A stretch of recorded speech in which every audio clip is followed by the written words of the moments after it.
Let start. आज हम आपको उस दिन पढ़ाए थे चैप्टर 2 का सवाल बताए थे। आज चैप्टर 3 में से फॉर्मूला तो हम सबका बता दिए हैं। चैप्टर 3 में से कुछ यूनिक यूनिक चीज आपको बताए थे कि चैप्टर 3 में आपको फॉर्मूला सबसे पहले याद रखना होगा। क्या याद रखना है? देखो, 3 फॉर्मूला आपको हम बताए थे। एक है A1/A2 does not equals to B1/B2। ये है इंटरसेक्टिंग लाइन। Intersecting lines. तो इंटरसेक्टिंग लाइन में इसमें क्या होता है कि यूनिक सॉल्यूशन होता है। यूनिक सॉल्यूशन, यूनिक सॉल्यूशन यानी इसको बोलता है एक हल। कितना हल? एक हल। दूसरा हम पढ़ाए थे आपको A1/A2 इक्वल्स टू B1/B2 और does not equals to C1/C2। ये क्या था? Parallel line. क्या था? Parallel lines. इसमें कहा जाता है कि आ, इसको कहा जाता है पैरेलल लाइन हो गया। उसमें कहा जाता है कि देखो यहाँ कहा गया है कि पैरेलल लाइन रहेगा तो यहाँ पे क्या होगा? A1 A2। इसमें नो सॉल्यूशन। क्या है इसमें? क्या है? No solution. नो सॉल्यूशन मतलब इसका कोई कोई सॉल्यूशन नहीं निकलेगा, कोई हल नहीं। इसको ऐसे कहा जाता है, कोई हल नहीं। उसके बाद तीसरा एक फॉर्मूला था आपका A1/A2 इक्वल्स टू B1/B2 और इक्वल्स टू C1/C2। इसको हम लोग बोलते हैं को इंसिडेंट लाइन। को इंसिडेंट लाइन। को इंसिडेंट लाइन।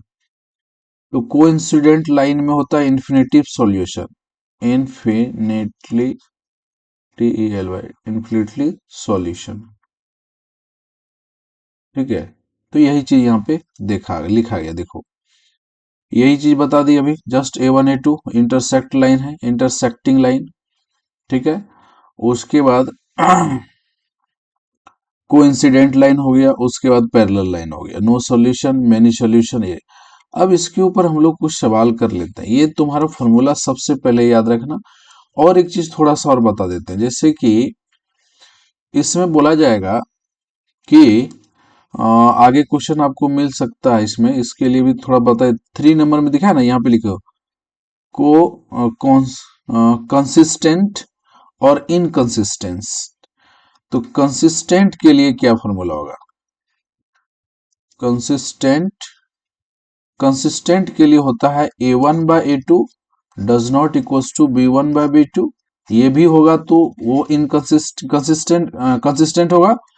और दूसरा, यदि A1/A2 बराबर B1/B2 और बराबर C1/C2 होता है तो ये भी कंसिस्टेंट में आएगा। और तीसरा याद रखना, A1/A2 equals to B1/B2 equals to C1/C2। तो यहाँ पे डज नॉट लगाना होगा। ठीक है। तो ये तीनों चीज यदि फॉलो करता है, तीसरा नंबर ध्यान में रखना, नहीं तो फिर उसके लिए अलग से फॉर्मूला नहीं होगा। कंसिस्टेंट के लिए ये फॉर्मूला याद रखना। दूसरी बात याद रखो, इनकंसिस्टेंट पूछा जाता है। Inconsistent, inconsistent. तो इनकंसिस्टेंट के लिए आपका क्यों कौन सा होगा? A1/A2 इक्वल्स टू B1/B2 और does not equals to C1/C2। ये हो गया इनकंसिस्टेंट का फॉर्मूला। याद रखना, सिर्फ ये फॉर्मूला याद रखना इनकंसिस्टेंट के लिए। तो बाकी उसके बाद कुछ नहीं बचा। ये समझ में आ गया तो हो गया। अब चलते हम लोग सवाल की तरफ। यहां पे बोला गया है, एक्सरसाइज बताता हूं। एक्सरसाइज 3.1, ये क्लास 10 का है। क्लास 10th के लिए है। एक बार मैं एग्जाम आपका फरवरी में है। फरवरी में है। तो इस फरवरी में जो एग्जाम होगा, इसलिए हम रिकॉल करा देते हैं। रिकॉल, यदि रिकॉल एक बार करा देते हैं तो आपको बहुत अच्छा होगा आपके लिए। एग्जाम में क्वेश्चन छूटेगा नहीं, सबको धीरे धीरे करके माना सरसरी निगाहों से आपको एक बार सारा बता देते हैं। पढ़ना तो पड़ेगा ही, बिना पढ़े नहीं होगा, इसलिए इसको ध्यान में रखना है। पहला क्वेश्चन बोला है कि 10 स्टूडेंट ऑफ क्लास 10, यानी 10 स्टूडेंट है तो क्लास 10 में है, और बोला कि मैथमेटिक्स क्विज में भाग लिया है। If the number of girls is 4 more than number of boys, find the number of the boys and girls who took part in the quiz. यानी कह रहा है कि 10 स्टूडेंट है तो गर्ल्स और बॉय है, तो कर दो लेट द, क्या है, पहले बॉय कर दो क्योंकि 4 girls is more than boys से है। तो let the boy, let the boy, let the number of boy, let the number of boys be x कर लो, ठीक है। Let the number of boy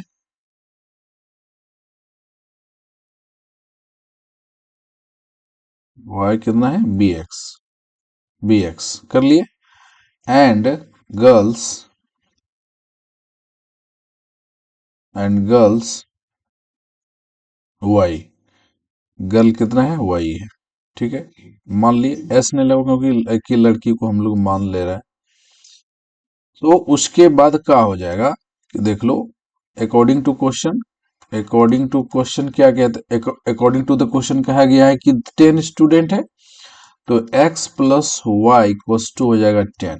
ये क्वेश्चन फर्स्ट हो गया।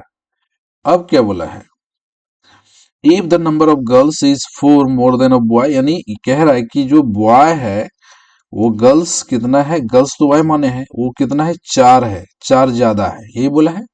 समझ में आ गया। यानी उसको इधर लाएंगे तो x माइनस वाई बराबर कितना हो जाएगा, 4। इक्वेशन हो गया सेकेंड। अब बोल रहा है कि क्यूज में कितना लड़का लड़की भाग लिया है, ये ध्यान में रखना है। तो देखो, इसको बहुत सिंपल मेथड है, यहाँ निकाल लेते हैं। यहाँ बोला है x plus y equals to 10, substitution method से निकाल लो। यहाँ पे कोई जरूरी नहीं है कि इक्वेशन क्या बोला कि word problem linear equation to the following of the find their solution graphically. Graphically बनाना पड़ेगा, पहले देख लो इसको, पहले एक्स वाई हम निकाल लेते हैं फिर ग्राफ बना लेंगे। एक्स यहाँ पे ग्राफिकली लिखा है तो तुम एक भी कर सकते हो कि यहाँ से एक्स वाई का 0 ले लो। देखो ग्राफ वाला ही पहले कर लो तो एक्स वाई का वैल्यू निकाल दे, तो यहाँ पे कितना हो जाएगा, x minus y equals to 4, समीकरण नंबर 2। आप सब्स्टिट्यूशन मेथड्स में क्या करो, इसको ऐड कर दो, एडिंग, हेडिंग कर दो। जैसे जोड़ेंगे तो ये दोनों कट जाएगा, तो यहाँ क्या हो गया, 2x बराबर हो जाएगा 14। तो x बराबर क्या हो गया, 14/2, 2 7 या 14, तो x का वैल्यू कितना निकलेगा, 7। अब यहाँ पे देख लो, पुट द वैल्यू लिखो, put the value x in 1, we get 1 पे रख दो, इस पे रख दो, तो क्या हो जाएगा, x plus y equals to क्या हो गया, 10। तो x का वैल्यू क्या है, 7 प्लस वाई बराबर हो गया 10। तो y बराबर क्या है, 10 माइनस 7, यानी y का वैल्यू निकलेगा 3। तो इससे हमें ये पता चला कि गर्ल्स हो जाएगा, बॉयज हो गया 7, बॉयज हो गया 7 और गर्ल्स हो गया 3, ठीक है ना। यानी बोला गया है कि इतना इतना number of the, find the number of the boys और girls whose took part in the quiz, ना कितना कितना भाग लिया उसमें देखना है। तो हमने ये देख लिया, यहां से 7 निकला, 7 का वैल्यू वहां डाल दो, निकल जाएगा y का वैल्यू, नहीं एक्स वाई का वैल्यू निकल गया। अब ये क्या बोल रहा है कि जितना भी है इसका स्टूडेंट, टोटल नंबर ऑफ 10 है, तो x और y का वैल्यू यदि हम प्रूफ करके देखते हैं तो हमारा 7 इसका और इसका 3, 10 हो जाएगा। क्लियर। उसके बाद ग्राफिकली किस कैसे बनाए, तो इधर देखो, लेते हैं नेक्स्ट पेज, तब समझ में आएगा। जल्दी जल्दी देखो, x plus y equals to 10 है, तो यहाँ सच दैट का साइन लगो, इसको ऐसे करो, यहाँ पे ये लाइन सीधा देना था यार।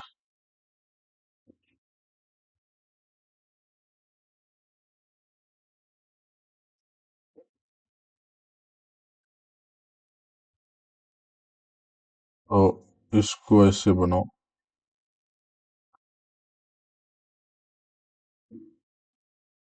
x और y इस तरह लिखो, और दूसरा था x minus y equals to 4, है ना, यही है, तो इसका भी ऐसे बनाओ। ग्राफ बनाने बोला है, इसलिए ध्यान रखना।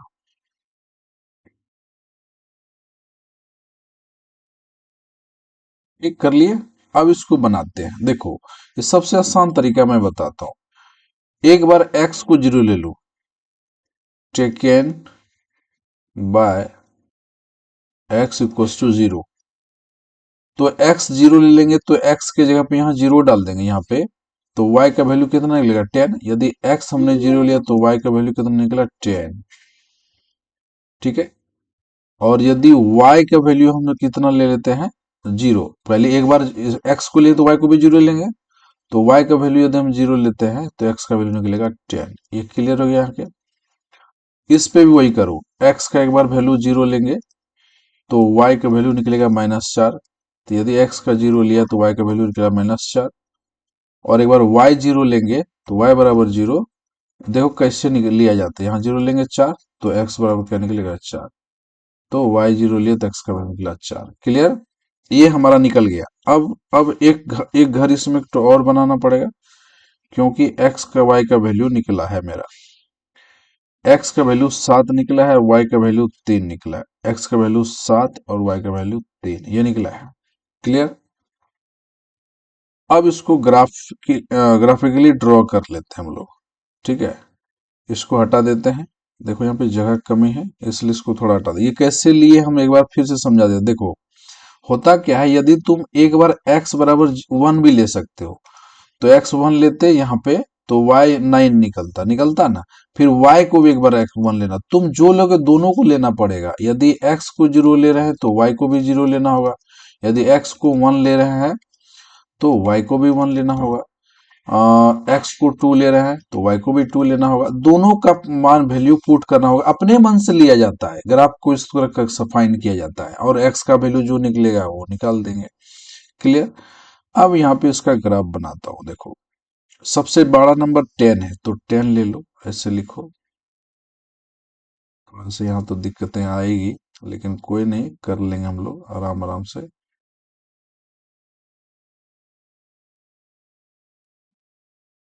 तो ये हो गया y डैश, ये हो गया y, ये हो गया x, और ये हो गया x डैश। अब इसमें क्या करेंगे हम लोग, इसको बोलते हैं 0 0, ठीक है।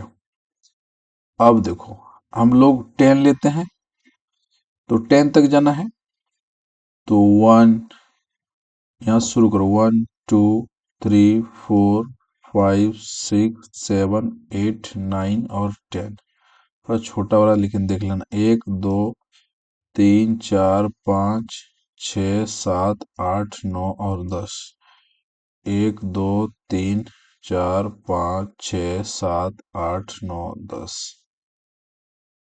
इसको भी हटाता हूँ, रुको, थोड़ा बड़ा कर देते हैं,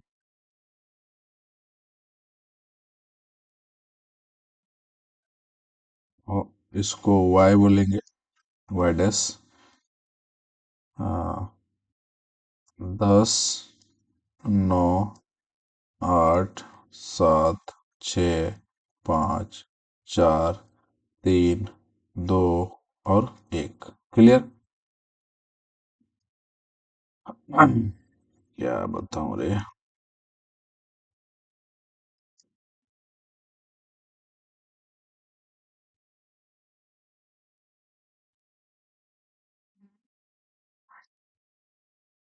अच्छे से लिखना पड़ेगा तभी ना, नहीं तो गड़बड़ हो जाएगा।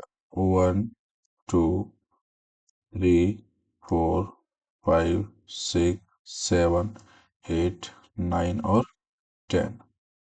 ठीक है ना। अब देख लो यहाँ पे देखो, अब हम लोग कर लिए, लिख देते हैं। ये इधर माइनस होगा, -1 -2 -3 -4 -5 -6 -7 -8 -9 और -10। -1 -2 -3 -4 -5 -6 -7 -8 -9 और -10। ठीक। यहाँ 1 2 3 4 5 6 7 8 9 और 10 ले लिए। अब देखो हम बनाते कैसे हैं। x यदि हम 0 लिए तो y का वैल्यू 10 था। y का वैल्यू 10 कहाँ आएगा? पॉजिटिव का बात कर रहा है ये, तो यहाँ पे आएगा इस जगह 10। ठीक है। फिर देखो हम दूसरा कर लेते हैं। x का 0 लिए तो y का वैल्यू यहाँ पे आएगा 10। फिर क्या है, y यदि 10 लेते हैं तो y 10, x 0 तो y 10, तो y 0 लिए तो x का वैल्यू 10। ऐसे लेना है। देखो x 0 लिए तो ये वाला वैल्यू y का 10, फिर y 0 लिए तो x का वैल्यू ये वाला 10। तो x का वैल्यू 10 पॉजिटिव में 10 है, तो इसका मतलब यहाँ आएगा, यहाँ पे आएगा। एक लाइन तुमको ऐसे खींचना है, एकदम ध्यान में रखना, जरा भी इधर उधर नहीं करना, एकदम 10 के पास आएगा। ये देखो ऐसे। ठीक। फिर क्या बोल रहा है, x तो जीरो, वही जीरो, और y का वैल्यू -4, तो y का वैल्यू -4 कहाँ आएगा? यहाँ पे आएगा इस जगह। ठीक है। और फिर x0 तो y का वैल्यू +4 कहाँ आएगा? यहाँ पे आएगा। अब ये देखो ऐसे करना है, ऐसे एकदम बीचों बीच ले जाओ इसको। ठीक है। देखो इंटरसेक्ट हुआ, ये लाइन को थोड़ा आगे बढ़ा लो। कर लिए। अब इसको यहाँ पे ऐसे क्लोज कर दो, ऐसे बंद कर दो। अब ये वाला जहां पे इंटरसेक्ट होता है वहां पे एक्स वाई का वैल्यू लिखा जाता है। तो पहले एक्स का वैल्यू क्या निकले था? 3। सॉरी, 3 था कि 7 था? 7 था। एक्स का वैल्यू क्या है? पहले एक्स का वैल्यू लिखा जाता है, तो पहले एक्स का वैल्यू लिखा जाएगा तो कितना हो जाएगा? 7। और वाई का वैल्यू हो गया 3। और यहाँ पे y डायमेंशन पे 10 हुआ है तो पहले 0 लिखना, उसके बाद 10 होता है। पहले पहले क्योंकि हम ये चीज बता देते, एक्स एक्स एक्सिस पर पहले होता है नंबर, उसके बाद कॉमा 0। ठीक है। अब फिर y एक्सिस पर होता है पहले 0 0, उसके बाद नंबर। ठीक। ये याद रख लेना। तो y एक्सिस पर है ये, तो पहले हो गया 0, उसके बाद इतना। उसके बाद यहाँ देखो, यहाँ y एक्सिस पर ही है तो 0 -4। यहाँ पे देखो कौन सा डायमेंशन पे टच है, तो पहले x है तो पहले 4, उसके बाद 0। यहाँ पे जो टच हुआ 4 7। और ये बन गया आपका ग्राफ। ये हो गया आंसर। क्लियर। थोड़ा मेहनत लगेगा लेकिन ये सबसे आसान तरीका। आगे चले और 2 नंबर में आ जाते हैं। 2 नंबर में हम लोग क्या करते हैं, देखो ये हम बता दिए हैं तुमको फॉर्मूला। इस साइड को हटाते हैं। 2 नंबर कैसे बनाना है,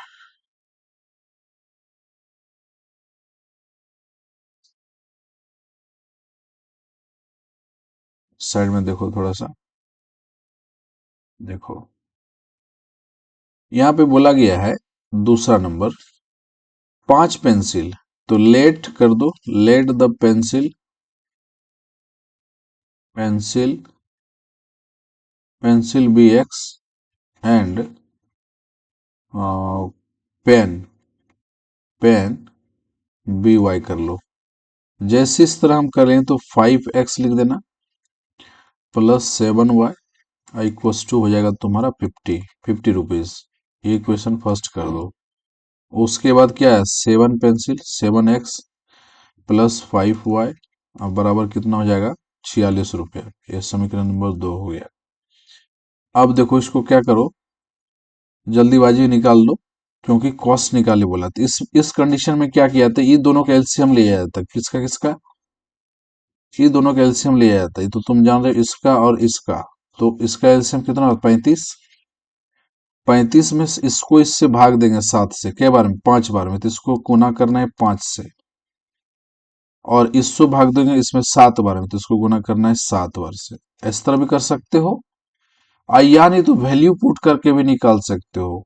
वही वाला बता दूं, ये जो करेगा ये वाला पहले देख लो, फिर उसका वैल्यू पुट करके, क्योंकि ये बोला नहीं है किसी भी तरह से निकालना है एक्स वाई का वैल्यू। ये सब्स्टिट्यूशन मेथड थोड़ा आसान होता है, इसलिए मैं बता रहा हूँ। वो दूसरा वाला भी अभी बता देता हूँ, लेकिन पहले देखो इसको। ये 5 से सब में मल्टीप्लाई होगा, बोथ साइड होता है, यहाँ पर भी, यहाँ तक भी 5 से ही होगा, और यहाँ भी 7 से ही होता है, 7 से होगा। मल्टीप्लाई करो, 7 5 जा 35,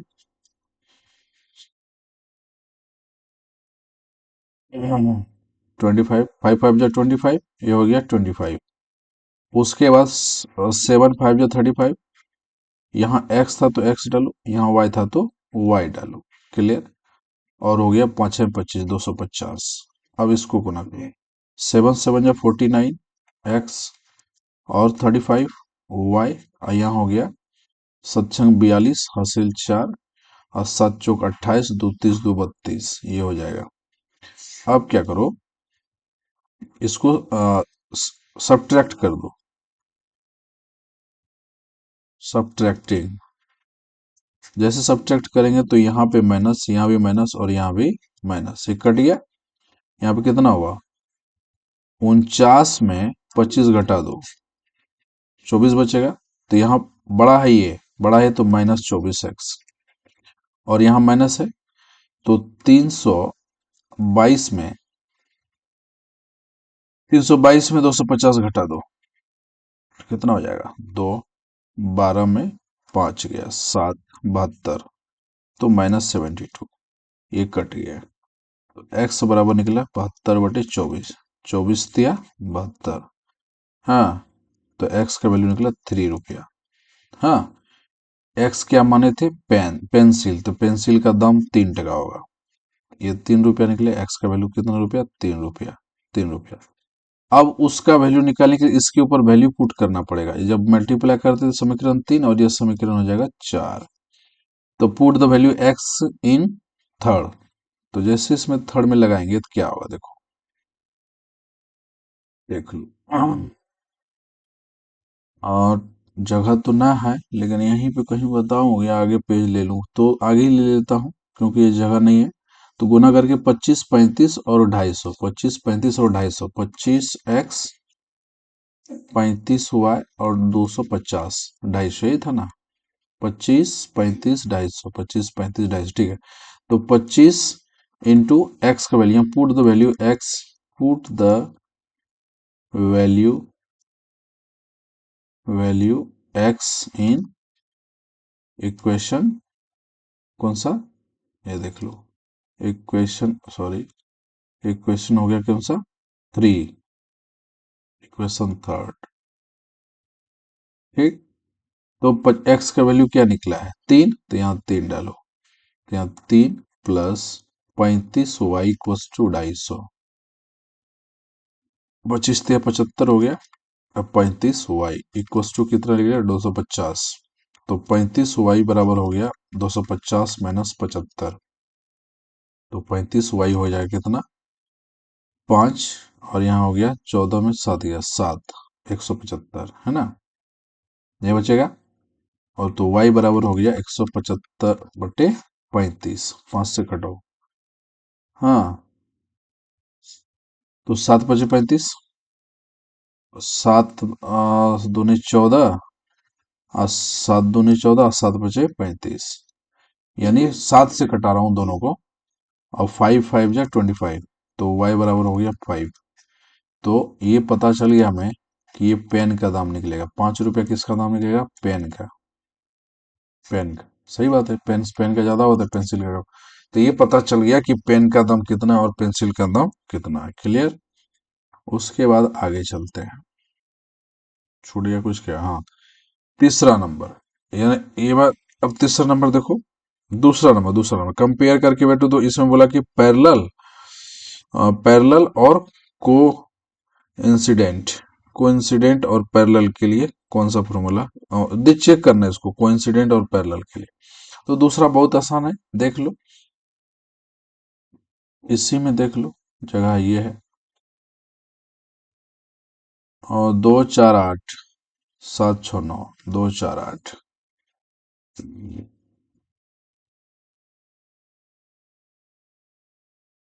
2x - 4y। हाँ अरे, न न न, 5 4 8, 5 4 8,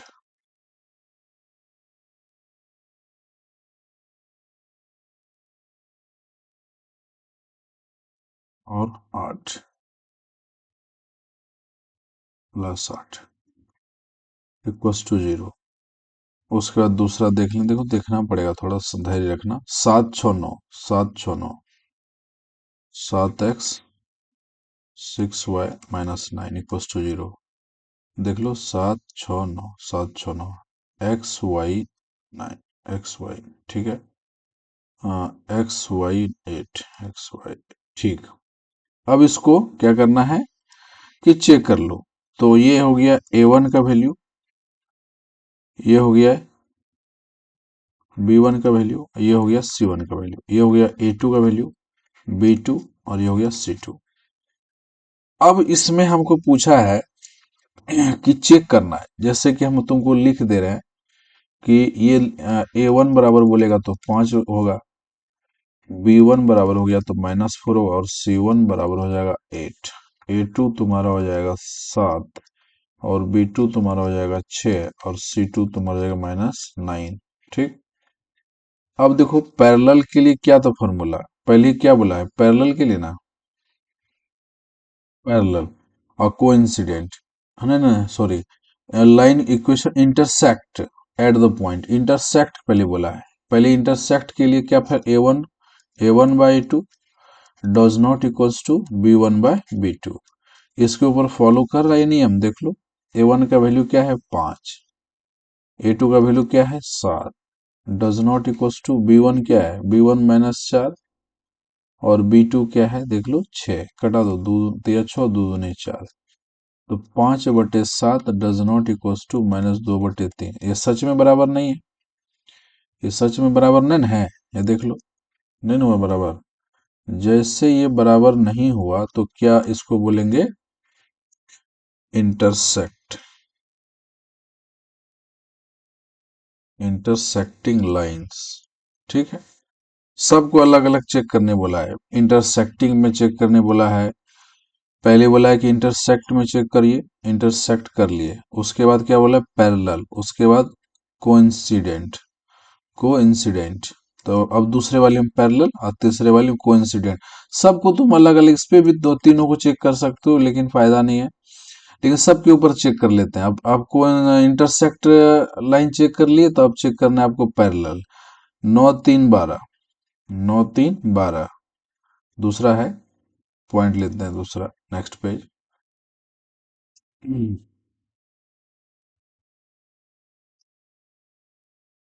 उस टू जीरो, यही है, 9 3 12 कर लिए।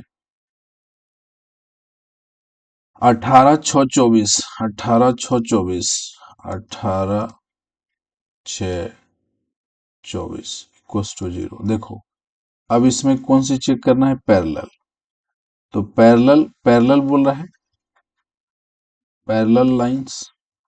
ठीक है बेटा, तो पैरेलल लाइंस में होता है A1/A2 बराबर B1/B2, और does not equal to C1/C2। ये हो गया पैरेलल लाइन का फॉर्मूला। ठीक है, अब यहाँ पे हम देख लेते हैं A1 का वैल्यू क्या आ गया 9, B1 का वैल्यू क्या आ गया 3, C1 का वैल्यू क्या आ गया 12, A2 का वैल्यू क्या आ गया 18, B2 का वैल्यू क्या आ गया 6, और C2 का वैल्यू क्या आ गया 24। तो इसको इसके ऊपर वैल्यू पुट कर दो। जैसे वैल्यू पुट कर देंगे तो A1/A2, सॉरी हम फॉर्मूला क्यों लिख रहे हैं, फॉर्मूला नहीं लिखना, डायरेक्ट लिखो, क्योंकि इस जगह कम है। देखो,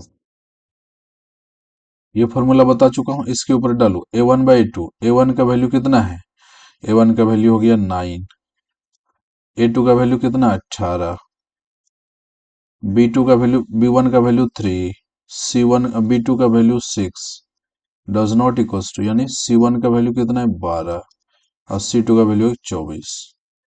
ये देखो 9 दूनी 18 ठीक है, 3 दूनी 6 ठीक है, लेकिन 12 दूनी 24, यानी ये कैसा हो गया 1/2 बराबर 1/2 बराबर 1/2। लेकिन यहाँ क्या, ये बराबर नहीं होना चाहिए और ये बराबर हो गया, तो नॉट पैरेलल लिखना पड़ेगा। हाँ, डज नॉट पैरेलल।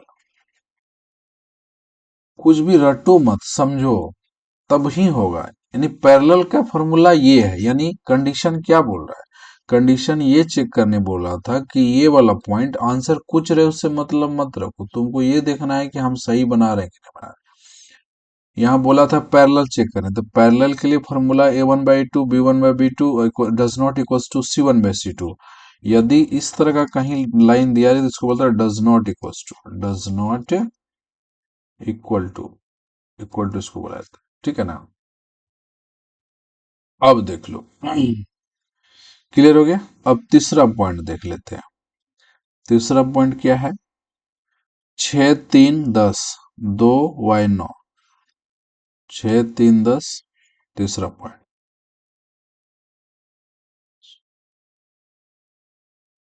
6 3 10 यानी हो गया 6 3 10, 6 3 10 ठीक है। 2y9, 2y9, 2x minus y plus 9 = 0, x minus y plus 9, 6x 3y, ठीक। अब इसमें क्या चेक करने बोला है, पहले क्वेश्चन देख लो। यहाँ चेक करने बोला है कि आपको निकालना है कोइंसिडेंट, है ना, इंटरसेक्ट, पैरेलल और कोइंसिडेंट। कोइंसिडेंट के लिए कौन सा फॉर्मूला लगाओगे, देखो हम बता दिए थे अभी कि उसके लिए फॉर्मूला लगेगा मेरा, तीनों तीनों इक्वेशन बराबर होना चाहिए। देखो देखो ये क्या फॉर्मूला बताया था, A1/A2 बराबर B1/B2 बराबर C1/C2।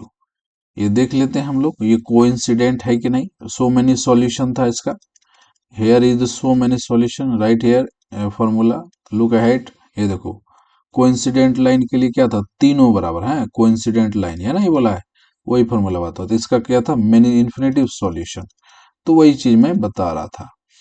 अब इसमें क्या हो जाएगा, देखो A1 का वैल्यू हो जाएगा 6, B1 का वैल्यू हो जाएगा -3 और C1 का वैल्यू हो जाएगा 10, A2 का वैल्यू हो जाएगा 2, B2 का वैल्यू हो जाएगा -1 और C2 का वैल्यू हो जाएगा 9।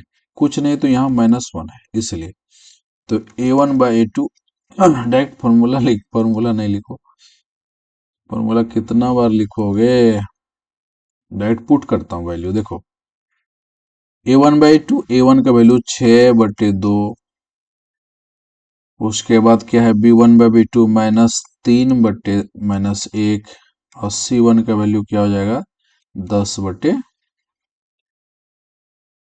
अरे 10/, का था C2 का वैल्यू 9।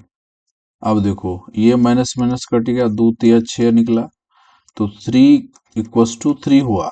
लेकिन डज यहाँ पे 10/9 बराबर नहीं है, ये बराबर नहीं ना हुआ, क्योंकि ये तीनों बराबर होना चाहिए। क्या बोल रहा है इक्वेशन, क्या बोला इक्वेशन, कहता है कि तीनों बराबर होना चाहिए, तो ये हुआ क्या, नहीं हुआ। तो लिख दो डज नॉट कोइंसिडेंट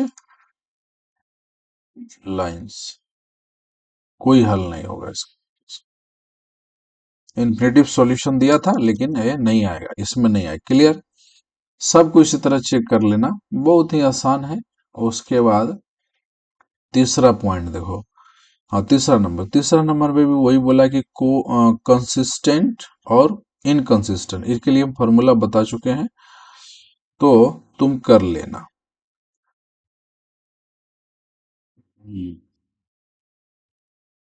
और देखो यहीं पे लेता हूँ, तीसरा एक पेज लेता हूँ, इसमें बोला है वही चीज को, बोला कंसिस्टेंट और इनकंसिस्टेंट। तो इसका सॉल्यूशन हम कराते हैं तीसरा।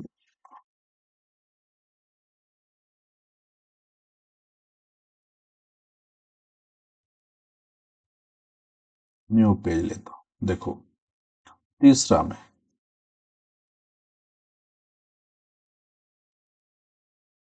कंसिस्टेंट और इनकंसिस्टेंट, इसके लिए बताए थे a1/a2 does not equals to b1/b2,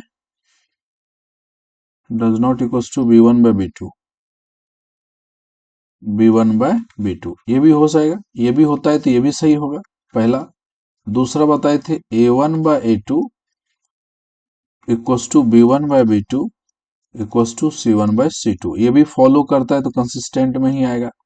और तीसरा हम बताए थे a1/a2 does not equals to b1/b2 does not equals to c1/c2, ये भी फॉलो करता है तो इसी में इनकंसिस्टेंट का मात्र एक फॉर्मूला था a1/a2 बराबर b1/b2 और does not equals to c1/c2। इसके ऊपर देखो चेक करना होगा आपको। तो पहला पहला क्या था, 3 2 5, 3 2 5, और क्या है 2 3 7, 3 2 5, 2 3 7,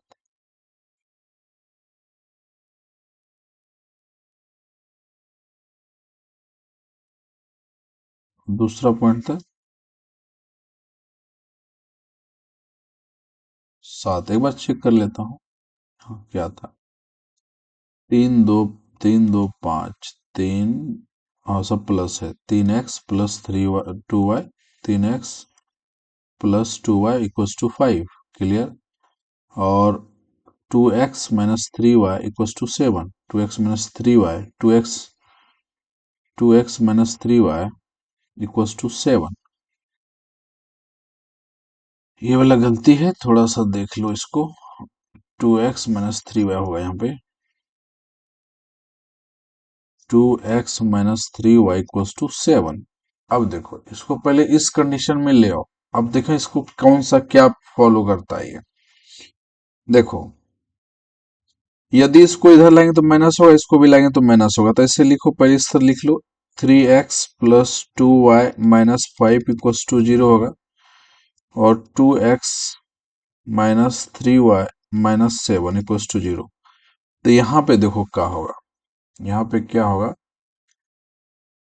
a1 का वैल्यू हो जाएगा 2, b1 का वैल्यू हो जाएगा -3 और c1 का वैल्यू हो जाएगा -7। a2 का वैल्यू क्या होता है 2, और b2 का वैल्यू हो जाएगा -3 और c2 का वैल्यू हो जाएगा, इसको लिखा हूं थ्रू x3y, यही था ना रे दोनों कंडीशन में, 2x + 3y, पहला था ये, दूसरा था ये, और रुक जा यार, जैसा रुकना, गचपच नहीं करना होगा नहीं तो फिर दिक्कत होगी। देखो डायरेक्ट लिखता हूँ, a1 का वैल्यू हो जाएगा 3, b1 का वैल्यू हो जाएगा तुम्हारा 2, और c1 का वैल्यू ये इधर आएगा तो माइनस होगा -5, a2 का वैल्यू हो जाएगा 2, b2 का वैल्यू हो जाएगा -3 और c2 का वैल्यू हो जाएगा -7। अब इसके ऊपर चेक करो, इनमें से कोई तीनों में से कोई लाइक करता है तो वो को कंसिस्टेंट हो जाएगा वो, है ना, संगत जिसको बोलता है, ये संगत होगा, ये असंगत होता है हिंदी में। तो अब देख लेते हैं, इसके ऊपर डालते हैं, तो 3 बटे पहला वाले 3 बटे क्या होगा 2, does not equals to b1 का वैल्यू 2 और b2 का वैल्यू हो जाएगा -3। तो सच में 3/2 और डज नॉट इक्वल्स टू -2/3, ये बराबर तो नहीं है, तो ये बात फॉलो कर गया, तो ये हो जाएगा कंसिस्टेंट, कंसिस्टेंट हो गया, ठीक। अब देख लो, ये भी कोई भी फॉलो करता है, इसमें से कोई रूल फॉलो करेगा तो ये कंसिस्टेंट आएगा, ठीक है, क्लियर। उसके बाद सबको तीनों में से चेक कर लेना, तीनों में से, यानी तीनों बराबर है, तीनों बराबर नहीं, तीनों बराबर नहीं है तो तीनों तीनों में से किसी ये तीनों में से एक भी फॉर्मूला को यदि सेटिस्फाई करता है तो वो कंसिस्टेंट होगा। क्लियर? अब देख लो इसमें से, तुम देख लो 2 नंबर। हाँ बना सकते हो इसको, सबको बना लेना। एक ठो और कोई बता दे 2 नंबर। 2 3 8 4 6 9 लिख लेता हूँ। तो वहां पे लिखने में ठीक होगा। 2x - 3y = 8 और 4x - 6y = 9। इसको चेक कर देता हूँ क्योंकि इधर उधर पेज पलटना पड़ता है ना। यहीं पे बता देता हूँ। दूसरा नंबर, पहला ये था, पहला बता दें यहाँ पे, यहाँ पहला ये, दूसरा यहाँ देख लो। क्वेश्चन था 2x - 3y = 8 और है दूसरा है 4x - 6y = 9। ठीक है, तो ये क्या हो जाएगा देख लो। इसको इस तरह भी लिख सकते हो हम लोग। कैसे? देखो, 2x - 3y - 8 = 0 पहला वाले को, और दूसरा वाले को नाम दे दो, नहीं तो भूल भूल जाओगे। यानी 4x - 6y - 9 = 0। ये समीकरण नंबर 2। तो a1 का वैल्यू हो जाएगा 2, b1 का वैल्यू हो जाएगा -3 और c1 का वैल्यू हो जाएगा -8। a2 का वैल्यू हो जाएगा 4, b2 का वैल्यू हो जाएगा -6 और c2 का वैल्यू हो जाएगा -9। ठीक, अब इसको प्रूफ कर लो। a1/a2, तो a1/a2 इसके ऊपर देख लेते हैं किसके ऊपर जा रहा है। तो 2/4, अरे ये पेन ही नहीं चल रहा है, ये कलर नहीं चलेगा, ये ब्लैक लेता हूँ। 2/4, ठीक, बराबर फिर हो जाएगा -3/-6, फिर हो जाएगा बेटा -8/9। तो देखो ये कट जाएगा 2 दूनी 4 और ये माइनस माइनस कटेगा 3 दूनी 6 और ये हो गया माइनस माइनस कट जाएगा। तो यानी 2 बराबर 1/2 बराबर 8/9, यानी कोई बराबर नहीं। तो ये भी डज नॉट लगेगा, यहाँ भी डज नॉट, कोई बराबर नहीं। तो ये देखो इसको फॉलो किया ना, ये जैसे इसको फॉलो करेगा तो ये हो जाएगा कंसिस्टेंट। ये हो गया आंसर। क्लियर? इस तरह सारा बन जाएगा। इस तरह तुम लोग कर लेना, क्योंकि देखो एक एक सवाल, इसको 3 नंबर पूरा बना लेना। अब इसमें वही बोला कि कंसिस्टेंट और इनकंसिस्टेंट वही चीज है। यहाँ पे 4 नंबर इक्वेशन वही है, सेम है। 5 नंबर देखो, 5 6 7 थोड़ा सवाल अच्छा है, इसको देख लेते हैं। हाँ, चलो पेज लेता हूँ न्यू 5 के लिए। 5 नंबर, क्योंकि 4 भी वही है, बना लेना, और नहीं बनेगा तो फिर बताना। 4 में भी वही सेम सवाल है। इसमें बोला गया है कि half the perimeter of rectangle gardens whose length is more than of wide। बहुत अच्छा है। और इसका बोला कि मोर देन इतना, ये तो वाइड इज ना 36 सेंटीमीटर। हाफ का बात कर रहा है। पेरीमीटर पहले क्या होता है सुन लो। देखो ये रेक्टेंगल है, सुनना, ये रेक्टेंगल है, तो रेक्टेंगल में हाफ ऑफ पेरीमीटर बोला है। तो half of perimeter, half of perimeter. तो पेरीमीटर होता क्या है 2 × L + B, और इसका यदि हाफ कर दें तो 1/2 हो जाएगा, होगा ना। वही बोला कि पेरीमीटर जो दिया है कितना है, 36 है, half perimeter according to question. यदि ये x है तो y जो है ना क्या है, 4 ज्यादा है, 4 इससे क्या है, ज्यादा है। ये बोला है यदि half of the perimeter rectangle garden is length इतना 4 मीटर मोर देन वाइड, तो बोला है कि find the dimension of the garden. Dimension of the garden निकालने बोला है। बहुत अच्छा है सवाल, बहुत अच्छा है। तो इसको x कर लें तो ये क्या हो गया, तो y कर लो, y + 4 हो जाएगा। होगा कि नहीं होगा? क्लियर? तो डायमेंशन निकाल दो। इसको एक काम कर सकते हो, सबसे बेस्ट लेकर के, कि इसको x ही रहने दो। x रहने दो तो ज्यादा बेटर होगा, क्योंकि देखो उसी का ज्यादा 4 गुना 4 ज्यादा है। इसी का ज्यादा है, तो x प्लस 4, यदि ये x होगा तो ये x प्लस 4 होगा। अब क्या बोला है कि इसका जो अकॉर्डिंग टू क्वेश्चन बोला है कि पेरीमीटर उसका जो है ये है 36 है, हाफ ऑफ पेरीमीटर। तो हम लिख लेते हैं 2 × L + B इंटू हाफ, क्योंकि हाफ पेरीमीटर कितना दिया, 36 दिया है। ये दो दो कट जाएगा। अब यहाँ देखो L कितना है, x है, और L + B कितना है, x + 4। ये डायमेंशन मांग रहा है 36, इसलिए y लेंगे तो गड़बड़ हो जाएगा। तो ये क्या हो जाएगा, 2x + 4 = 36। तो 2x बराबर क्या हो गया, 36 - 4। तो 2x बराबर क्या हो गया, 32। तो x बराबर क्या निकलेगा, 32/2, 16 निकलेगा। तो x बराबर 16, 16 क्या निकलेगा, 16 सेंटीमीटर। ये क्या था, मीटर में तक सेंटीमीटर में था, हाँ मीटर, सॉरी। तो मीटर है तो मीटर ही रहे। तो अरे कभी कभी काम नहीं कर रहा यार। हाँ, ये नेक्स्ट नहीं हो रहा रे बाबा, क्या हो गया।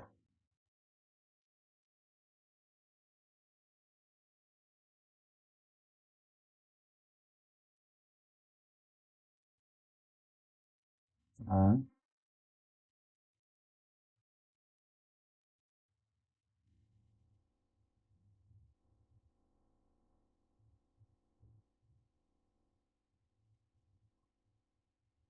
क्या हो जाता है इसको रे। हाँ,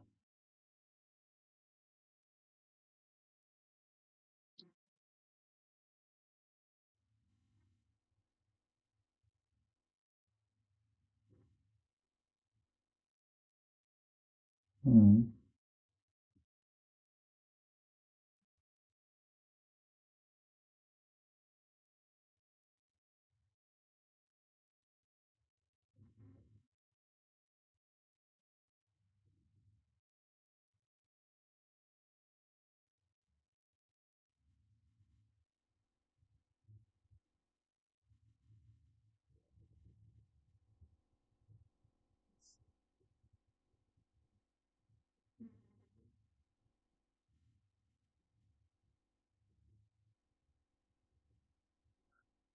थोड़ा क्षमा चाहते हैं माय डियर फ्रेंड, ये काम नहीं कर रहा है, इसलिए थोड़ा सा वेट कर, हो गया, मैकेनिकल चीज है, गड़बड़ हो जाती है।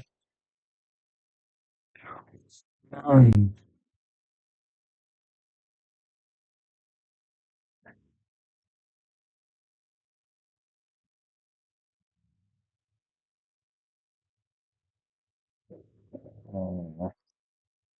तो यही थे हम लोग। आ,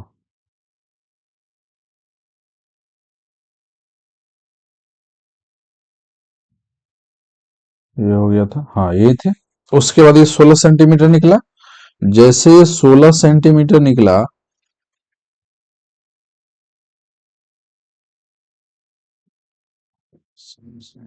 हो गया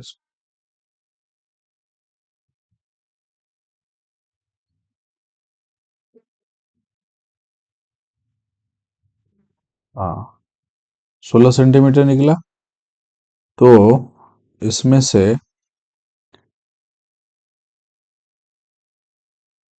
इसको देख लो, तो ये 16 निकलेगा, तो थोड़ा माफी चाहते हैं, ये थोड़ा लेट हो गया, अब 2 मिनट 3 मिनट 5 मिनट जो भी लगा। ये 16 सेंटीमीटर निकला, तो ये कितना निकल जाएगा देख लो। तो ये तुम्हारा निकल जाएगा 16, जब ये निकला तो ये 4 ज्यादा है, ये 16 निकलेगा तो 4 ज्यादा है, तो x की जगह 16 लिखो और फिर 4 ले जाए, तो कितना आ जाएगा, 20 सेंटीमीटर। ये 16, ये 20, ये डायमेंशन इसका निकल गया। क्लियर। तो